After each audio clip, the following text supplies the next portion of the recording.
welcome to the Metapod Podcast, the Pokemon podcast that revolves around the evolving meta until it's so tired it can't revolve and needs to just rest its eyes for, a couple days. Jake, and you're broken. I think Jake is shattered. broken now. I'm shattered. We had recently, just the other weekend, we hosted 3 conference championships at the same time. Oh my. And so 2 of the conference championships actually were on the same field. Oh, at the same time so, or just different days? No, not at the same time. Okay. The same day, but just different times. So one of them was a track meet, right? And if you've ever been to like a college track meet or something, they don't finish within like 2 hours. No. I woke up for like several consecutive days. I woke up at 6 a.m. And then Friday night, I went to bed at 1 a.m. Saturday night, I woke up at 6 a.m., went to bed at 11 p.m. And then Sunday I got to sleep in a little bit, woke up at 8 a.m. And then went to bed at a decent time. I went to bed at like 10:30, but still just like so long. And then I was back in the office at 9 a.m. this morning and got back shortly before we recorded this podcast at 7 p.m. So it's been wild, and that was just this weekend. That doesn't even talk about the preparation that I had to do leading up, which is why we missed last week. Yeah, that was last week was crazy for Jake. That's one of the reasons we missed it. I think I was probably a little busy too. But you just got back from Japan recently, so you're still getting in the flow of things and stuff. Yeah. But in the meanwhile, I did play in my first league challenge between, I think, our last recording and now. Yeah. I can't say that I came away a champion, but, I played Miraidon. And that little deck, I think I piloted, my heart out, and I went 3-2. I think it was that's top a 8. winning record. Yeah. So I got the winning record with it. My last round, Jake, though, it was so sad. I did not see one ball search I didn't see one energy or one supporter out of the top 20 some odd cards in my deck. Ooh. Energy or supporter? Yeah, I have 16 kid. I have 16 energy in the deck. I have a question. Did you also use the electromagnetic radar or whatever it's called? I used 3 of them. The only energy I got in the game was from electromagnetic radar, but I never drew an energy.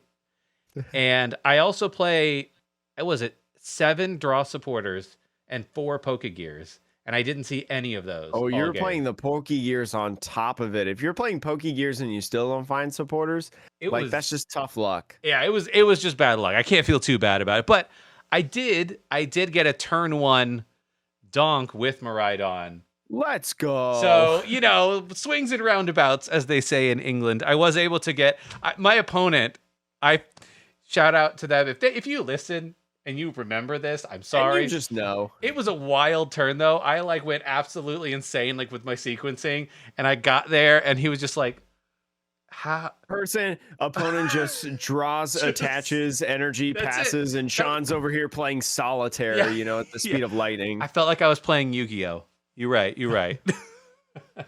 Well, we've got a lot to talk about on this. If you are preparing for League Cups, League Challenges, Portland Regionals, we're going to talk about some decks that came out of EUIC. Maybe ones that you want to have on your radar. Maybe want to know the matchups for. Maybe a deck list that you want to use yourself. There's some interesting lists in here that I think some people will be interested. But for those of you that love the products of the Pokemon Company, there is plenty of good juice for you, including our first topic today. Sean.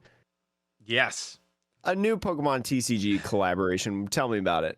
I mean, this is similar to something they've done in the past. So they collaborated with this artist. I'm going to butcher this name. Yu Nagaba, maybe. But they did a collaboration with him a couple of years ago. And I think that collaboration included Pokemon like Eevee and maybe Psyduck, I think was in the original one, and Pikachu. But there are these really cute line drawings.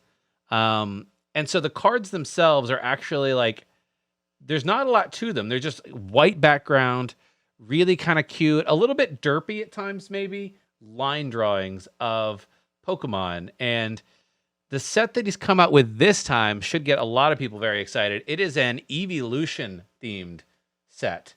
So obviously you got the Eevee, but you've also got all of the evolutions in here as well.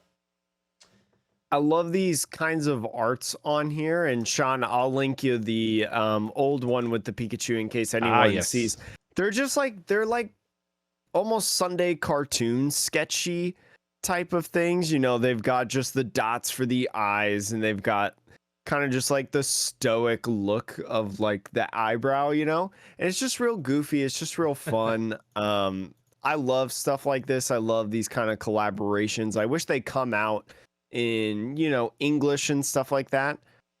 So then we can have more accessibility to them, because I feel like these promos and stuff usually fetch a pretty decent price on like the secondary market and stuff if you don't have like a proxy delivery service or anything like that from Japan. But I love these. They're so goofy, they're so funny. The box in there as well, we've kind of talked about some of the contents in these boxes that have been in previous boxes in the past. There's going to be a playmat with everything on it. Also the frame, there's a nice frame that you'll get along with it. I think we've talked about this like card frame before. They've done this for other products. Frame.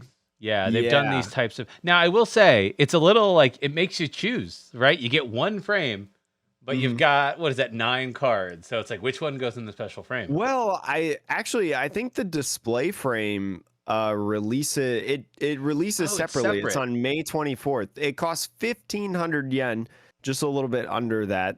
So it's like $13-14. Yeah, so it's pretty good, I feel like, for a frame like that. I'm trying to figure out, is this like a stand type of thing, or is this something that you put in a wall? It looks like, I think it's a stand, because I'm looking at it now from the back. I think it's a stand. Now, like, you know, you could, I'm sure there's ways to like disconnect the back part, but it looks like a stand to me. If you want the special box that releases on May 24th, that's going to be about 4,800 yen. Yeah, good luck. Yeah, good luck. Well, technically, yes, good luck. We'll get to that point in a minute, Sean. Okay. You're unironically saying good luck in this situation. So it gets a long card box if you're watching on the Spotify or YouTube. That's the colored evolution box there. You also get the playmat, like I mentioned, set of card sleeves, deck box featuring the artwork. And then also, we mentioned the card display frame. There's also a 9-pocket portfolio that you can buy separately on May 24th. That's going to be a little bit under 2,000 yen. It can store up to 180 cards as well. So any of this stuff, if you're interested in any of this stuff, the special long box with all the contents inside of it, the pocket portfolio, the display frame, it's actually going to be only purchasable through lotteries on the Japanese Pokemon Center website. So this is something that, since Pokemon card has, like, the Pokemon card collecting side of the world has boomed in the recent years, you know, especially with the pandemic. Japan has implemented, especially on the Japanese Pokemon Center Japan website, these lottery system type things. So you can enter into it. You can enter into these lotteries, but that doesn't mean exactly that you're going to win and have the opportunity to buy these.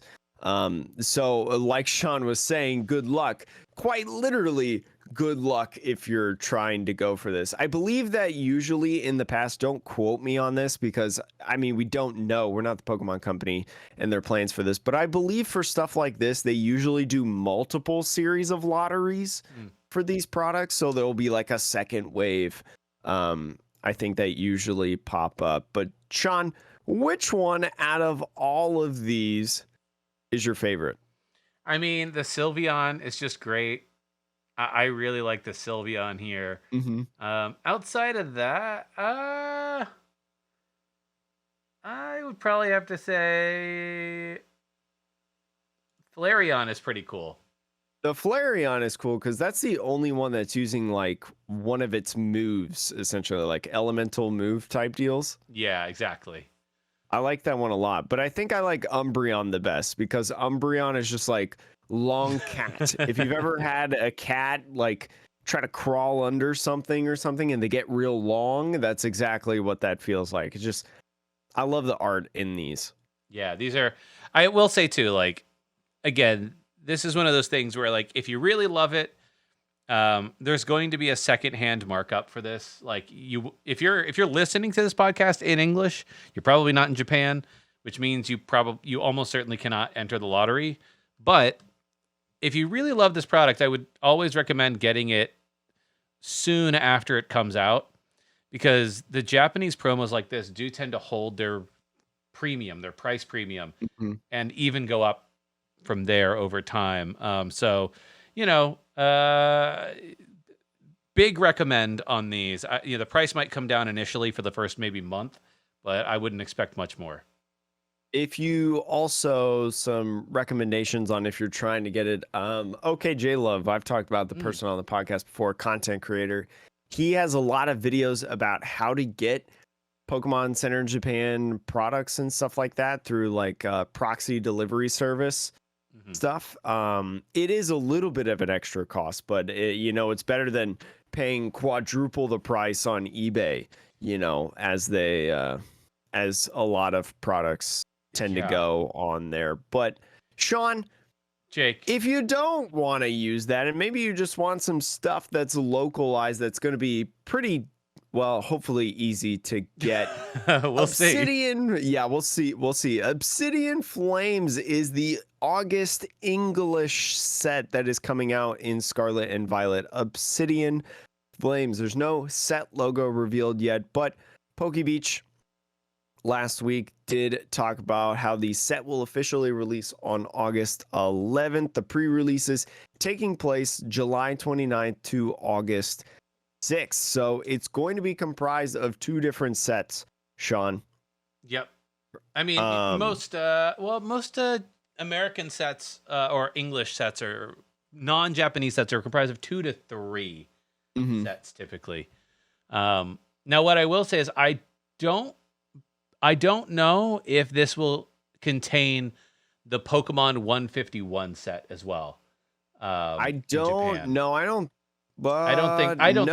think it will. Yeah.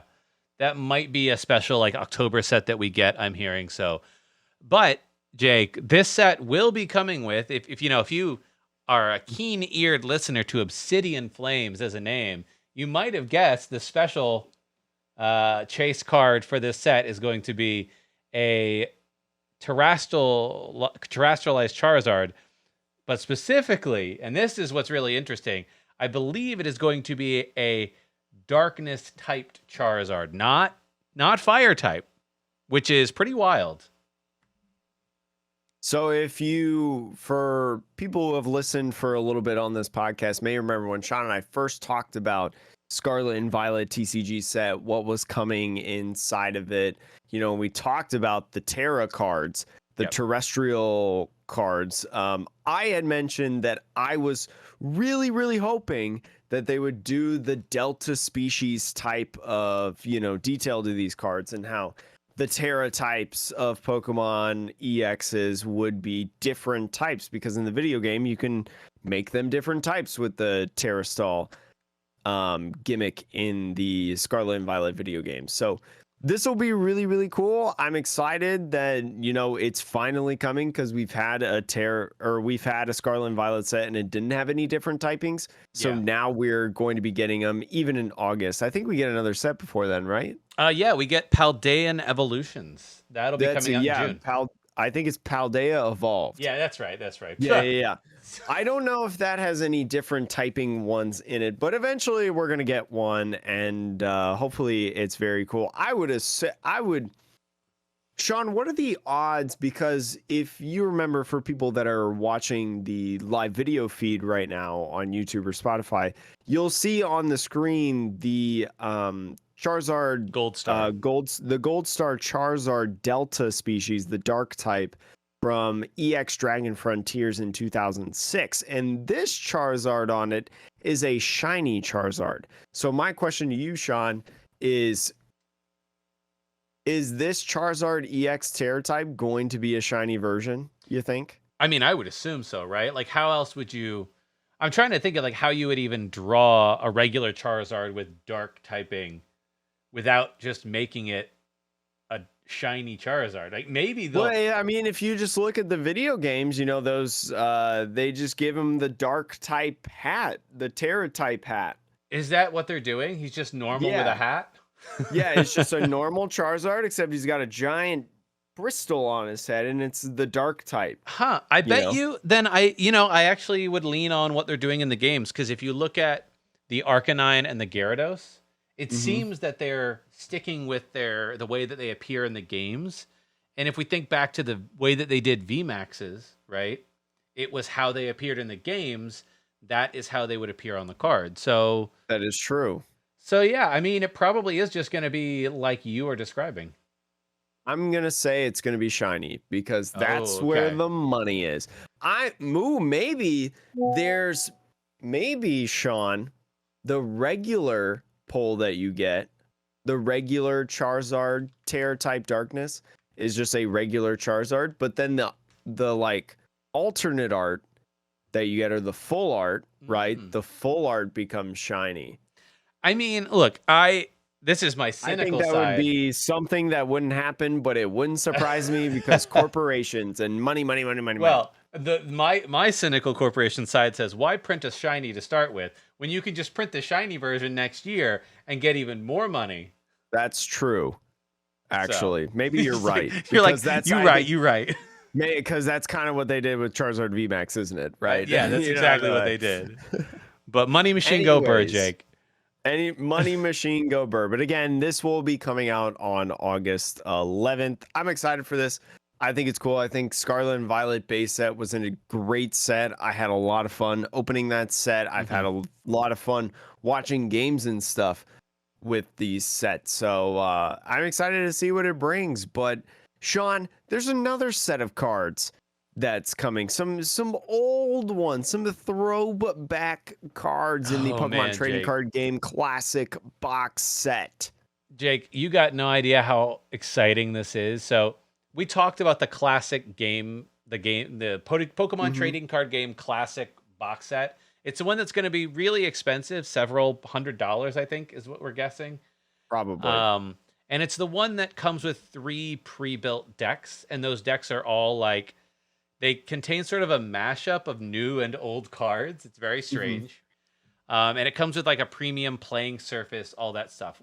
Well, what we have been shown is the holofoil that's going to be on not just the cards you would expect, like Charizard and Blastoise and whatever, but the entirety of the set is getting this crazy holofoil pattern. Well, maybe not the entirety, maybe not all of it. A lot of it.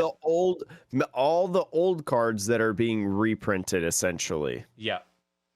And I don't know how they're going to do this in English, because I will also say the 25th anniversary set that they did in Japan had a different holofoil pattern than the set we got in America. And I don't know if the holofoil pattern that we're seeing here on screen, which those of you who aren't watching, it's like crazy shiny. It's got gold. It's got flecks everywhere. It looks really nice, actually. I don't know for sure if that will be the same holofoil pattern we get outside of Japan, but it could be really cool if it is. There's a lot of cards that have been revealed, including, the original line. There's a lot of different variety of cards, let's say, inside this upcoming set. Like there's an e-reader card in there that's going to be in this set. There's the classic base sets, the starters like we talked about. There's the Komiya Onyx digging through the dirt.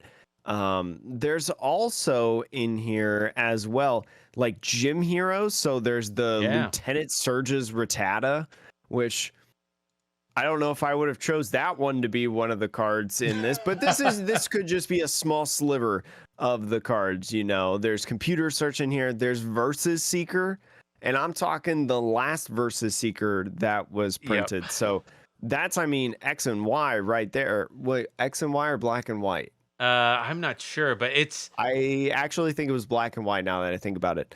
But anyways, you know, bunches of different sets, not just the original base set, things like that, along with new cards like Lugia EX, Ho-Oh EX, Suicune EX. I think we talked about them briefly. we did. I don't think I don't know if any of them are particularly crazy. I mean, for me, there's not much more news on this right now, just, preface there. But as somebody who likes to play retro format, sometimes has built those decks. And also, there are some cards in here that I would wonder, like, I don't know if the energies in this set are going to be standard legal. Because typically you can play energies from throughout Pokemon's history if they're in your region, right? But yeah, I don't know. But if they are standard legal, if you can play these, which I don't know, these are going to be super sought after because I mean, they're not only going to be really shiny, and they only come in 3 versions: water, fire, and grass.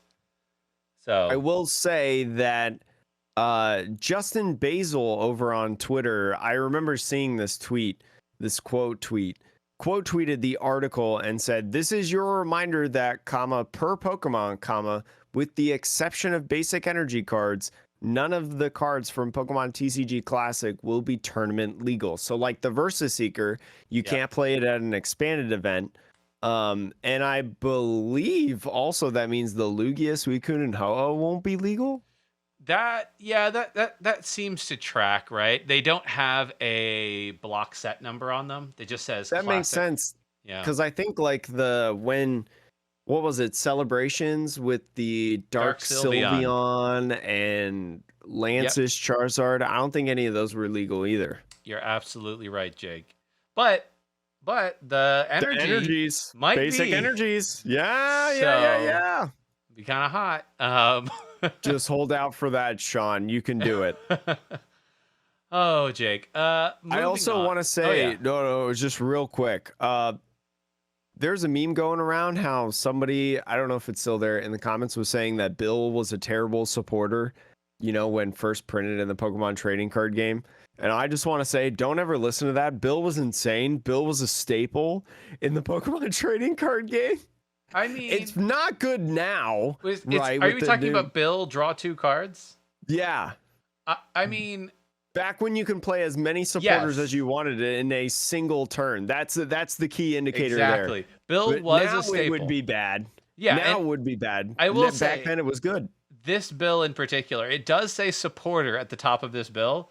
So it makes me wonder, Jake, was this bill in the era where it was like a separate card and you could only play 1 per turn? Because I would argue that is bad. I'm pretty sure that this bill, specifically like this one that was reprinted, is in the era of as many times as you'd like in a single turn. Because there was a point where now supporter cards say you can only play 1 supporter card per turn, right? Yeah, they typically have that text on there. This feels like, though, I don't know exactly where this bill came from. This almost feels like Heart Gold Soul Silver, though. It does. I don't know the borders and things quite well enough, but yeah, Sean and I have been talking about Pokemon for a while, but not that long. Yeah, but like I will say, Jake, like if I could get my hands on some of these, especially Professor Oaks, for those like old school decks I have, that would be choice. Just like the cards in general. I mean, if they keep this border, they keep this hollow pattern, like those are just sweet cards to get. Yeah, for sure. Okay, Jake. Moving on, we've got 2 more news things to sort of go over quickly. One of which I think we've talked about before, but Jake, what is this first one that we have to talk about?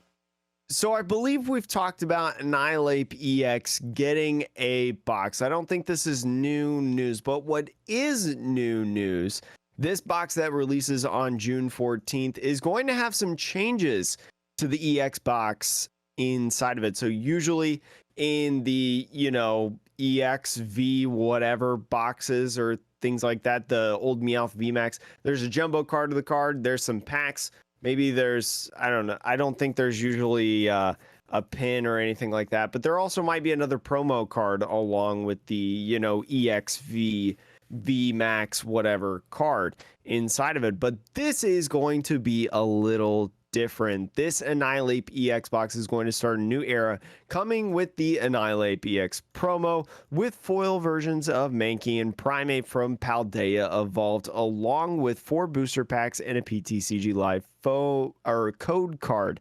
The first time these boxes will not have jumbo cards, Sean. Interesting.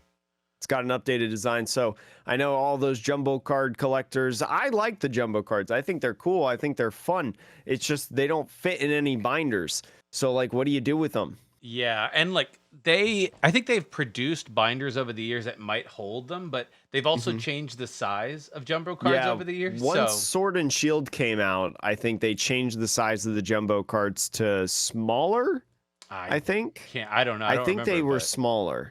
All I know is that they didn't quite fit one way or the other, and it was very annoying for people who tried to collect them in binders. I think you were specifically someone, right? Didn't you show one time on the podcast or something that they didn't fit? Yeah. Or maybe it's something else. I don't know. I might have, but yeah, it's weird. But I honestly, like, I know some people love the jumbos. I wonder if maybe they made this decision. Do you remember that player who went to a regionals, Jake? Yeah, I don't think so. I think probably this plan was in the docket for a while. I like to think of the conspiracy, though. To get about how Matthew single-handedly ruined jumbo cards for everyone else. Because he built an entire deck. Yeah, built a legal deck with it. But anyways, Sean, if you didn't know, Annihilate EX is a fighting Pokemon Stage 2, 320 HP Pokemon that evolves from Primate. It's got 2 attacks.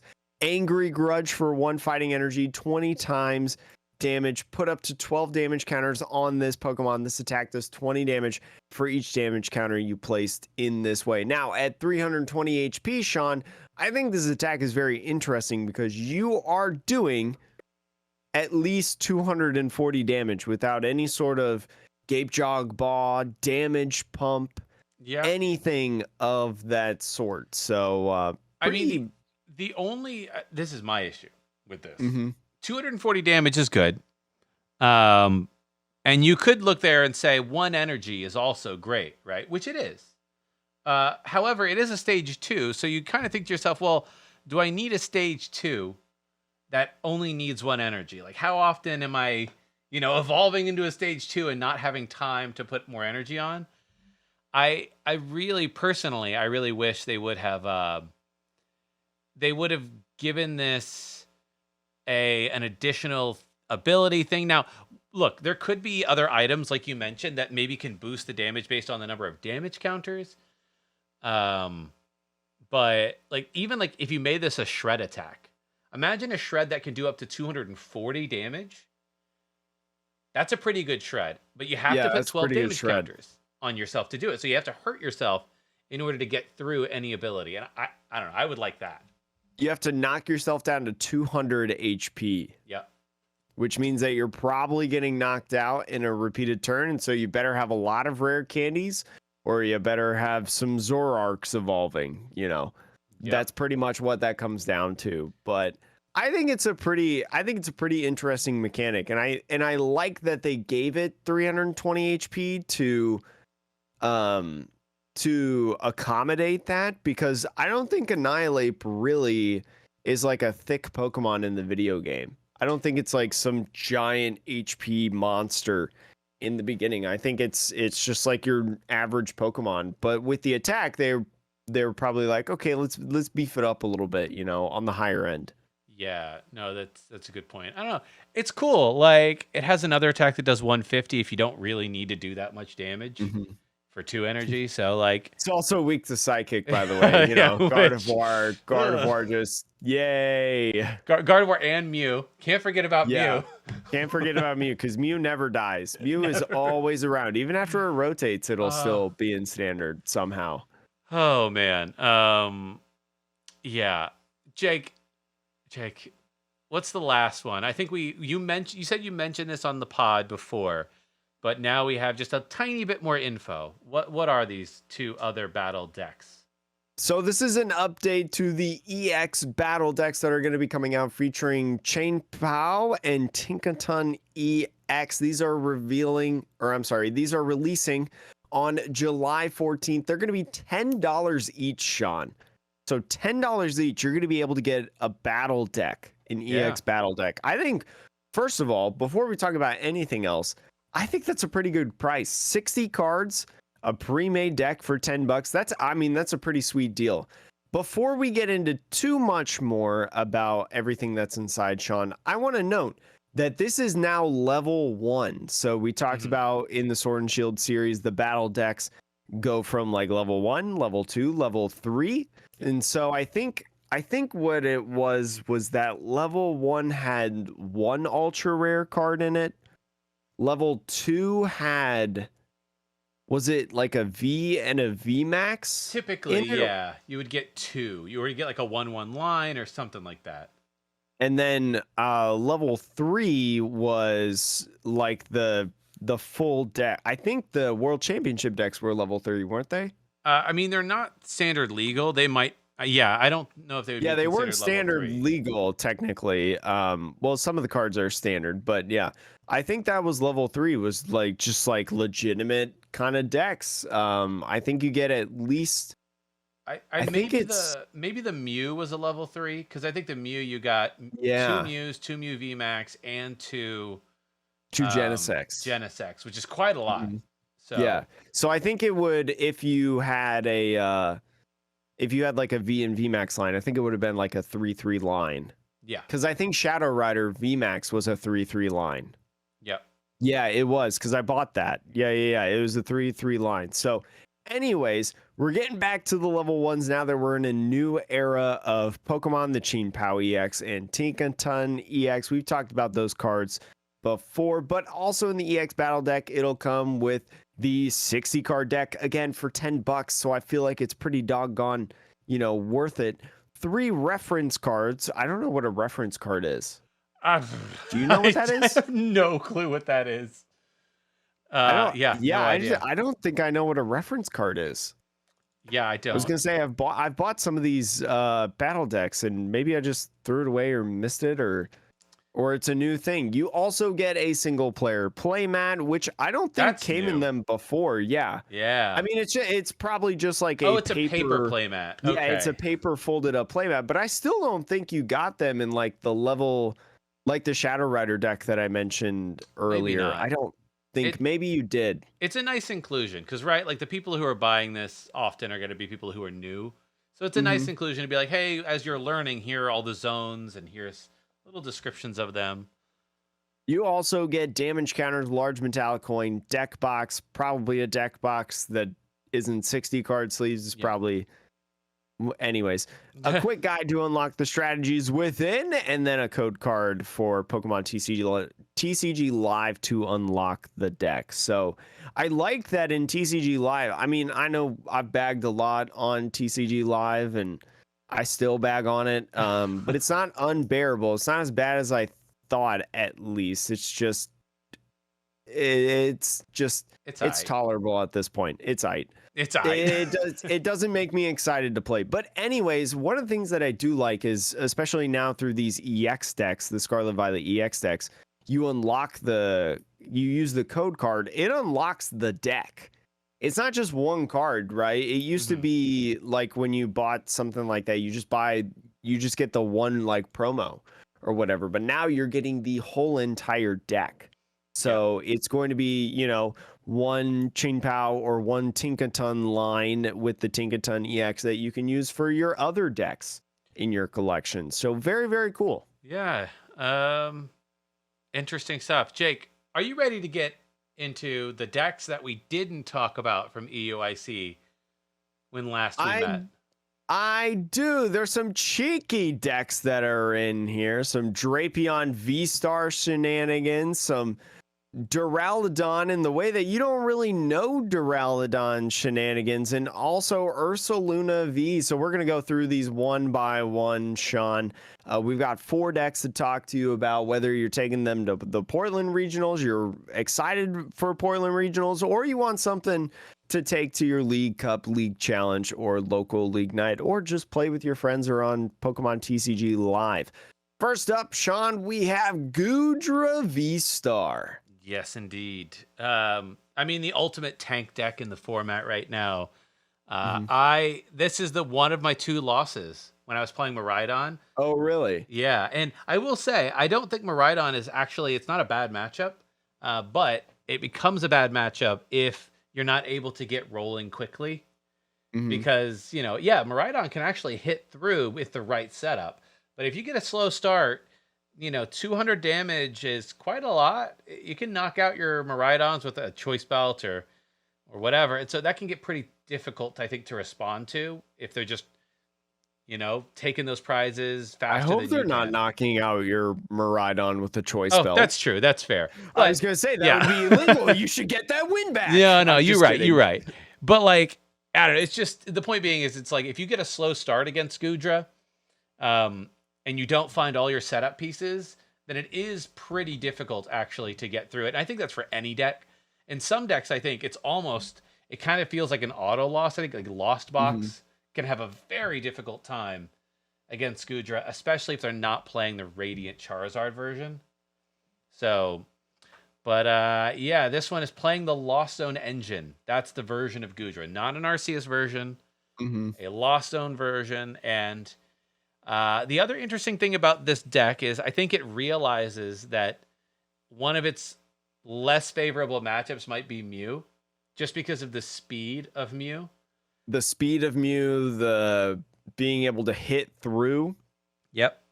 The rolling iron, just a lot of different options with Mew decks. Yep. And so I think because of that, you're actually playing Drapion V as a 2-of in the deck. So you got 2 of them. Obviously, that can take care of Mew. It can also help you out against the Gardevoir decks out there, which can also pile on a bunch of energy to reach those high numbers to actually take out your Goodra V-Stars, which would not be ideal.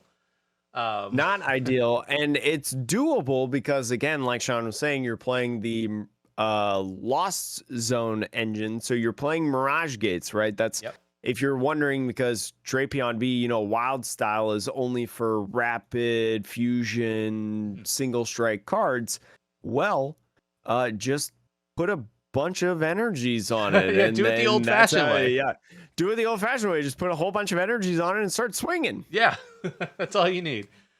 But other than that, like, the deck is it's pretty straightforward, right? Like, the goal is get the Goodra set up. Maybe get a little bit of chip damage in if you need with a Cramorant as early as possible. Take an early prize maybe. Cramorant's great for like the first turn, right? Because you have your Goodra V, you just attach a single energy, and you're not going to reach 7 energy cards in the Lost Zone because we don't have Scoop Up Net in the format anymore, right? You're more than likely not going to reach 7 cards in the Lost Zone for Mirage Gate. And plus, you can't even evolve to the Goodra V-Star anyways at this point because it's your first turn. So like you were saying, Cramorant's a great first turn attacker just to, again, like you said, get damage off. Yeah, it's really good because like you get that 110 and then, depending on the matchup, your opponent might be looking at that damage going, well, if I can't knock out a Goodra V, if it's the only thing on the board, right? If I can't knock that out, they're going to evolve. They're going to be able to do 200, and that's going to put them at the ability to probably take out anything on the field. So do I evolve into my Mew VMAX? Do I evolve into my V-Star here? Or is this Pokemon just kind of too much of a liability now, and I have to give up on it? Who knows? Yeah, really good strategy there. So, yeah, the Goodra deck it's a slower game plan. I mean, if you can get rolling fast, that's great. But generally speaking, it's like, you got to take a turn, maybe 2, to get into that 7 card in Mirage Gate. But then after that, it's really just about, okay, calculating how many turns can I attack, but without giving up however many prizes I have left to give up. because you have that moisture star ability that can heal all the damage from one of your Pokemon. Outside of that, though, I don't think there's no healing in this deck, really. No, just a crystal cave in there to heal 30 damage, every turn that you utilize it on your dragon Pokemon, which is just Goodra. It's dragon or metal, but we just worry about dragon in here. I do like in this deck the inclusion of 2 Melanies, because if you do not remember, one of Goodra's energy requirements alongside metal is water. So being able, if you're not really getting a lot of lost zones going, but you're seeing energies and stuff like that, maybe you discarded one off a Greninja or an Ultra Ball or something of that sort, you can be able to attach the first turn and then attach again, use a Melanie to get the 3 cards. So then you kind of have 2 different options in how you want to accelerate energies, either through the Mirage Gate or the Melanies. There's only 2 Melanies, so it's not like it's super easy to find, but maybe, you kind of just get lucky, find one early, or maybe you find one off Pokegear, right? There's 4 card options that allow you to see just a lot of cards, or 2 card options that allow you to see a lot of cards. And who knows? Maybe you also Colress, right? You first turn going second, you Colress, you find your Melanie or a Pokegear. There's a lot of different interesting ways that this Goodra deck can go, and I like this list a lot. Yeah, no, it's a really good list. And the other thing about this deck, like, I was thinking back to the tournament I was in, and Alolan Vulpix, you think about it, and it can really be a problem for a lot of decks out there. But the benefit of this Goodra deck is you're playing a Lost Engine deck, which means you have lots of escape ropes. Mm-hmm. But you're also playing a Lost Engine deck that also plays like 3 bosses orders. So for this kind of deck, it's actually not so bad to get around the Alolan Vulpix situation, because it's like, okay, well, I'll escape rope, boss that Alolan Vulpix up, and then just hit into it for that 200 damage. Now you will have to hit into it again, or because that I think the Vulpix is 260 HP. Yeah, Vulpix is 260. You just have to make sure that you're not hitting into it with Drapion, Radiant Greninja, Cramorant, or anything Goodra, because of Vulpix saying it doesn't allow basic Pokemon to hit. Oh, right. So the Goodra V-Star is fine. Yeah, but I mean, you're often attacking with like a Kramer and Radiant Greninja, so you got to make sure that you're able. If you do, maybe need to retreat your Hisuian Goodra V because it's damaged and you already used your Moisture Star, or there's a Path to the Peak or something like that, and you decide you're going to go in with Cramorant, right? You have to be able to do that kind of switch combo like you're talking about, because sometimes Cram is just a really good attacker for the mid game too. Yeah, set up the damage. So Goodra otherwise is pretty straightforward. But let's go into some other popular but maybe newer versions of decks that we are seeing in the format. Jake, walk us through how Lugia V-Star, a deck I didn't think would survive rotation, how it's changed.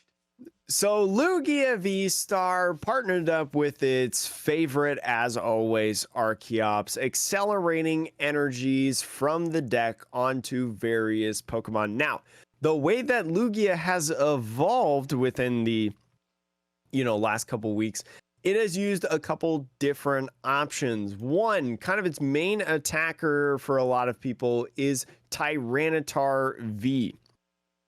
Tyranitar V in this list specifically is using the Tyranitar V single strike with the Cragalanche and single strike. Cragalanche is dark, colorless for 60 damage. Discard the top 2 cards of your opponent's deck.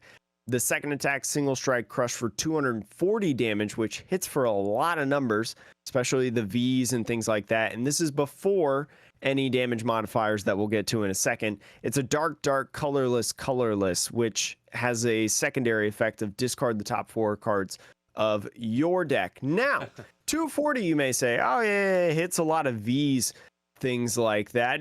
Don't you forget, friend, that Archeops accelerates special energies, so you can get 4 single strike energies on a Tyranitar in a single turn to fulfill that damage requirement without any sort of attachments. And that's 80 extra damage hitting 320. Yeah. That's a lot of damage. That's a lot of damage. Yeah, that's for sure.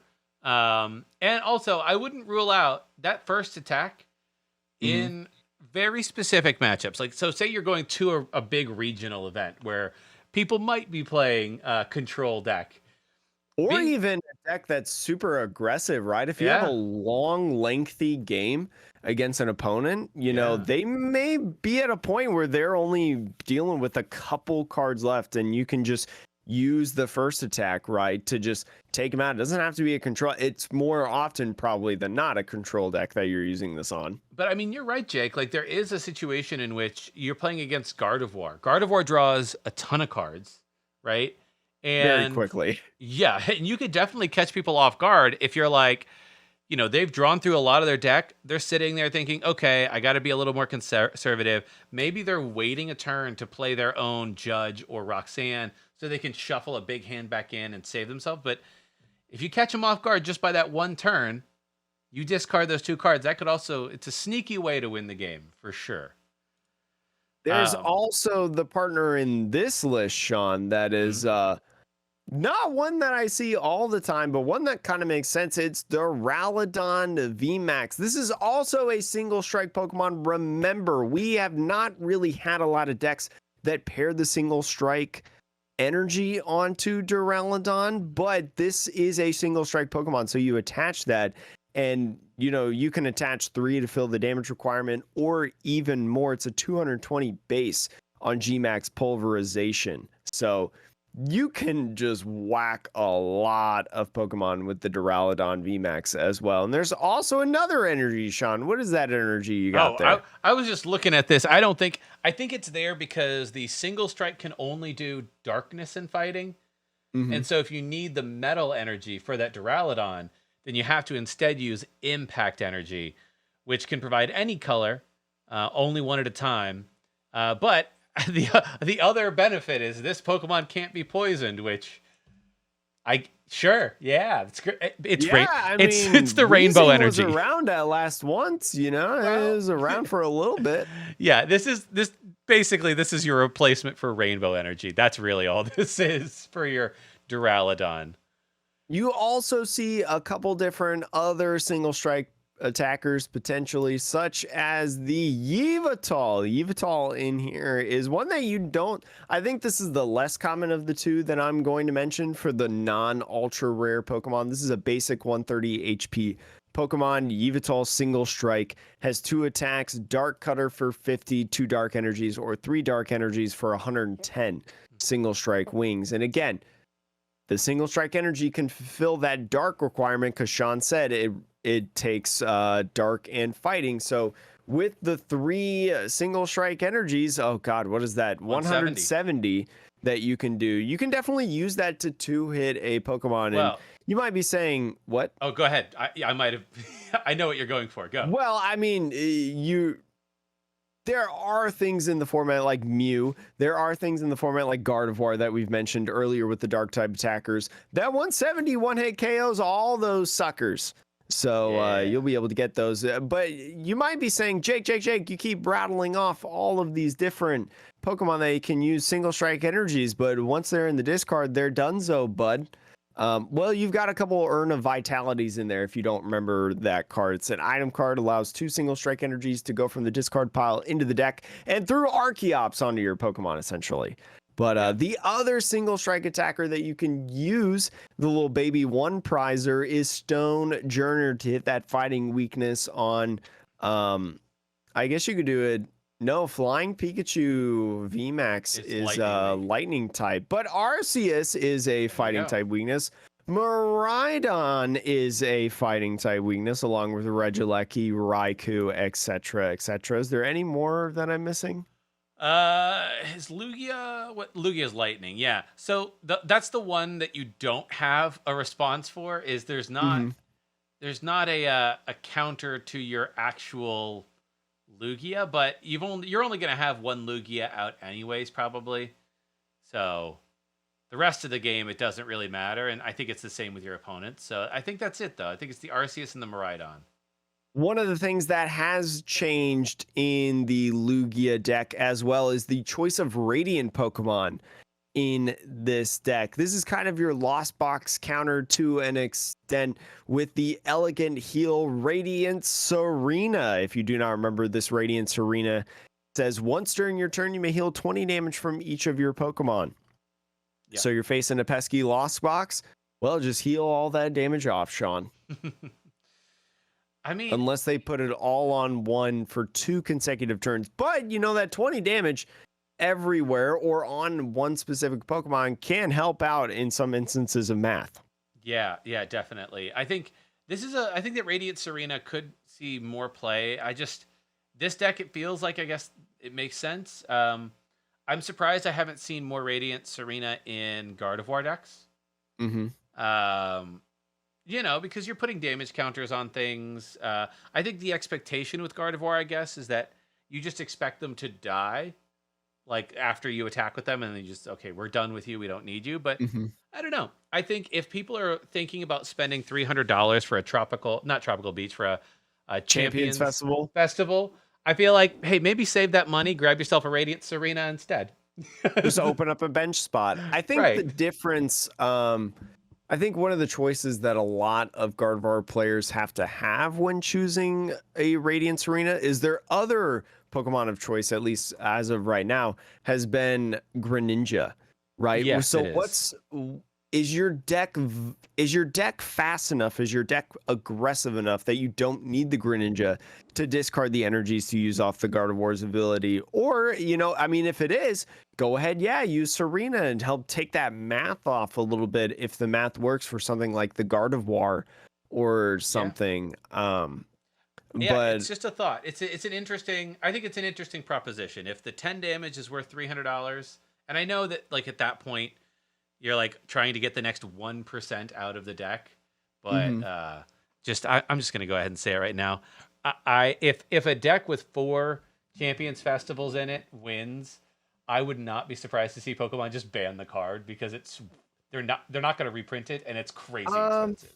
No, I don't think so, because they still haven't banned Tropical Beach, and expanded at least. They didn't. And ban they it. would have Tropical Beach was such a good card, I'm pretty sure, in Standard, right? It was. That's why in general. That's why they stopped printing it. That's why they switched over to Champions Festival. Yeah, but they're not gonna ban it. They're just gonna stop printing it. Like you said, they're just gonna make something else. They're gonna make a draw 3, supporter draw 3. Yeah, you're probably right. They're just gonna make they're gonna start using the friends in Hisui or friends in Alola. They're just gonna start doing that, and then that's gonna be super expensive, and that's gonna make me even more mad, because those are full art supporters that I can't get. Oh my, Jake! You're making me mad, Sean. I'm sorry. Anyways, no, it's okay. We got 2 more decks to talk about, and to be honest, like this, I don't know much about the Rapid Strike Urshifu Inteleon VMAX evolution. Jake, do you want to take this one again? Like, I really don't know how this deck works. So this is Rapid Strike Urshifu VMAX Inteleon VMAX, basically the Rapid Strike box kind of deck.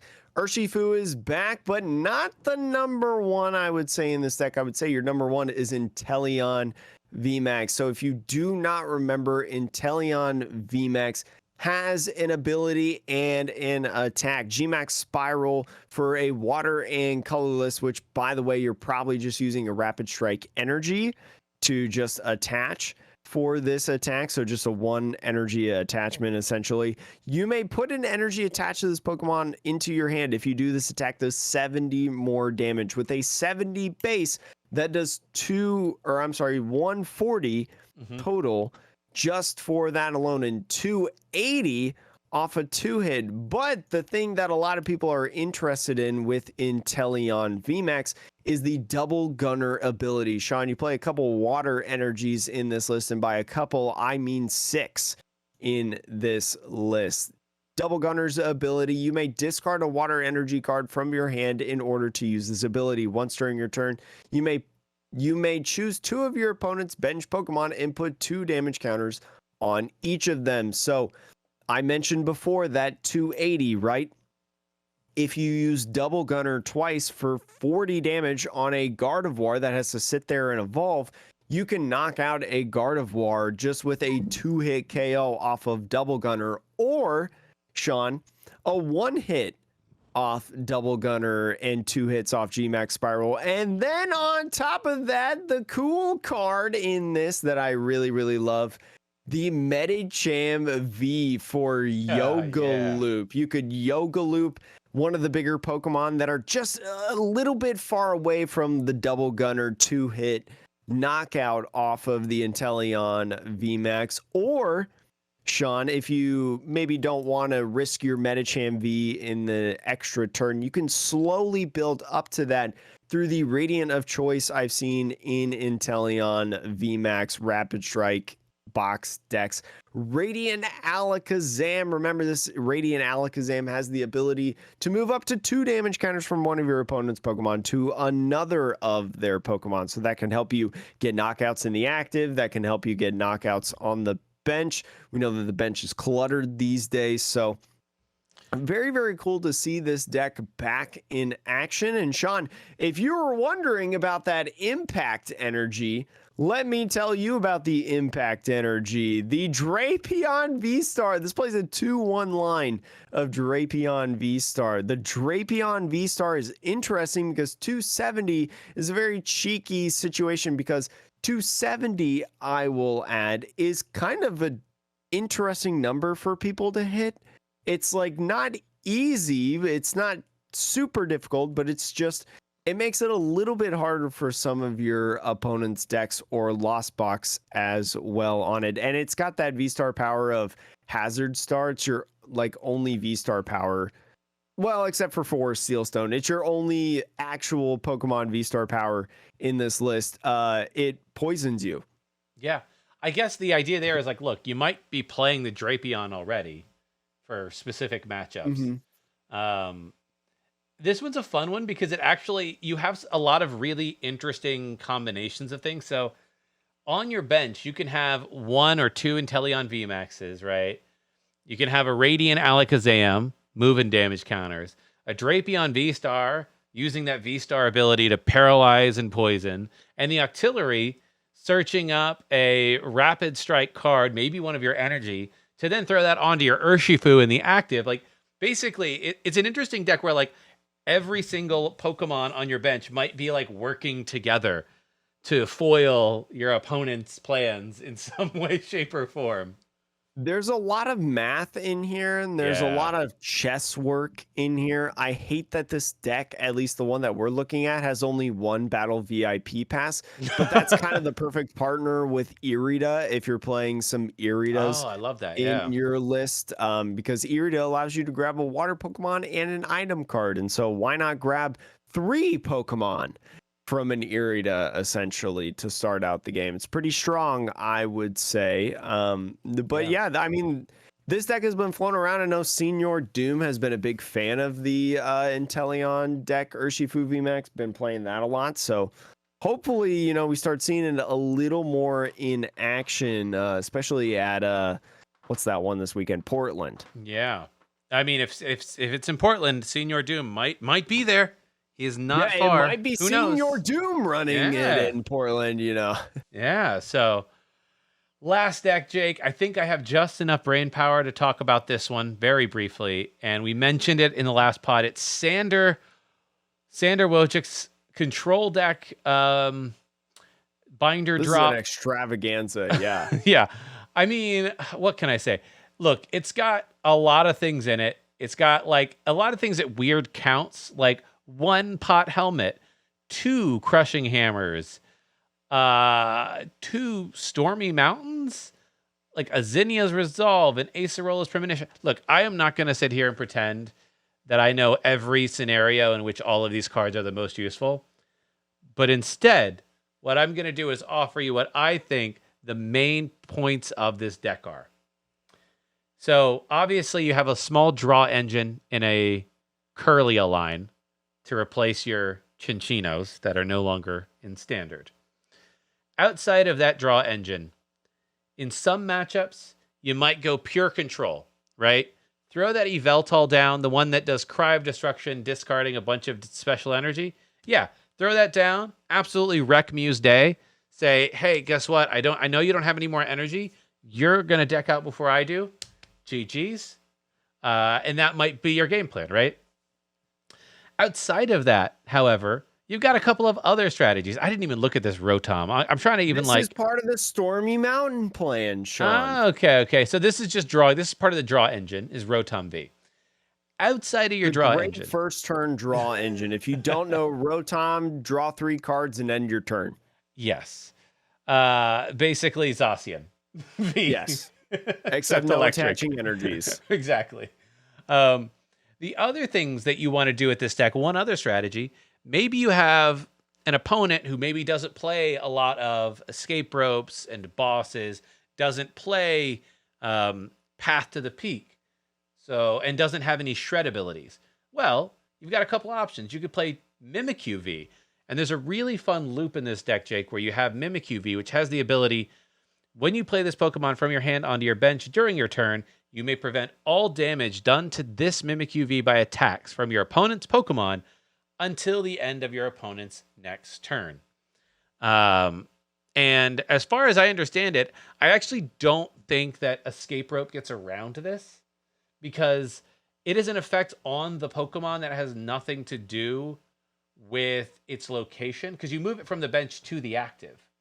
Yes. So I don't think the location effect actually has any effect here. Yeah, it's just done to this Mimikyu V. It doesn't say in the active or anything like that. It's just in general. So you kind of have like... It doesn't work on PTCG Live. I bet it doesn't work. Of course it does. But yeah, this Mimikyu V, the only thing that's going to stop it is a big shred attack or a Path to the Peak.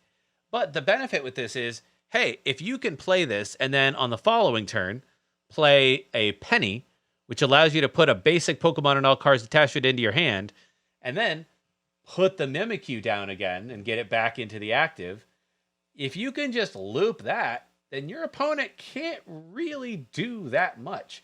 And if you have both Mimikyus in hand, and you can Pal Pad the Penny back into play, get it back over time with like maybe a Silene turn off to get the Pal Pads back, that is one strategy. And maybe in a matchup where your opponent has a really big shred attack, instead you're playing the Ursaluna V, which doesn't stop damage, but it has 230 HP, and its ability takes 30 less damage. So it's effectively 260 HP. And there are no shred Pokemon that can do 260 off the bat. So yeah, if you're in a matchup where your opponent has limited damage output, this Ursaluna is another good option. There's a lot of fun in this deck with a lot of wacky combos. You can Ditto into any of these Vs, right? Yep. There's a Ditto in this list. There's a Manaphy that for 1 water energy, you look at your opponent's hand and place 2 basic Pokemon onto the bench, as well as, you know, like I think you mentioned the Regieleki earlier. The Mawile is cheeky. I don't know, Sean, have you ever read this Mawile before today? I have. Yeah, this is actually becoming a popular card in other decks too. I don't know if it was Lost Box or Gardevoir, but this Mawile has an attack that says during your opponent's next turn, the defending Pokemon can't retreat. The 90 extra damage, it also has that effect, like the defending Pokemon takes 90 more damage. I don't necessarily think that matters in this deck. The point is, there's a lot of decks now that also are not playing tons of switching cards. So if you put 1 energy on, trap something in the active, that might be game over for a lot of decks out there. It's so weird. It's so interesting how this deck was made. This binder drop, like you mentioned, was just made, and Sander never fails to just intrigue me. I mean, he has 1, 2, 3, 4, 5, 6, 7 one-of supporters, one of them being Acerola's Premonition. Do you even know that without looking? No. Let's have a look at it, though. Your opponent reveals your hand. You draw a card for each trainer card you find there. Sure. Why not? I mean, pretty good for, you know, a deck that is going to, or I mean, where a lot of decks have a lot of trainer cards in them, right? Yeah, I mean, especially most every deck is mostly trainer cards. and you're playing against you're playing a control deck, so your opponent might start building up a big hand. And you can be like, okay, cool, I'll just draw, I don't know, 8 cards or whatever. I'm gonna draw like 15 cards or something. Yeah, there's a lot of cool like little tech things in here. And look, to be honest, I will tell you right now, this is not a deck that you bring to a challenge or a cup. I'm just gonna go out there and say it, because that's a best of one. You have one bad game, you're out. Also, if you don't finish that best of one in the time limit, which is very possible, like a lot of this deck, it's designed to win one game in a best of 3, 50 minutes, and then the other game doesn't finish. That's how a deck like this likes to operate. So, best of one, I would not recommend. It's one that I mean, just maybe someday. Someday we'll be back to the glory days of Control just being the best deck. One day, Jake. Small little bit of news now that we are done with the decks, and we'll talk more about decks and things next week, because I'm going to keep playing Pokemon. But first thing, whoa! Did you get that from Japan? Where'd you get that? No, I bought that in a store here in New York. Really? Yeah. Hold on. That I don't know if you can hear, but it's for those of you listening, can you hear that? No, probably not. No, I can't. Anyways, it is a Game Boy Color with, I got Pokemon Blue, I got Pokemon Red, and I got Pokemon Yellow, all refurbished new batteries, Jake. I'm just living my best 90s life again. I can hear it when you talk. Yeah. My microphone's got them settings and all. Got them noise gates. That's right. Yeah, that's a sick looking game. I've got one. That's probably a custom. That's a custom Game Boy. Yeah, it's like a custom shell paint job. Yeah. I have like an original Game Boy. It was like early 2000s. It's silver. It's got Pikachu and Pichu on it. Oh, nice. Maybe some older or more veteran listeners or our seasoned listeners will remember those. I still have it and it works, and I still play it from time to time. So I just love classic Pokemon stuff. But Sean, this is going to be our classic goodbye for the week. Haha, I see what I did there? I did. I see. Nice transition. Nice. Anyways, we'll be back with Portland regional results next week here on the Metapod Podcast, the Pokemon podcast that revolves around the evolving meta. I'm Jake. That's Sean. And you have a great rest of the week.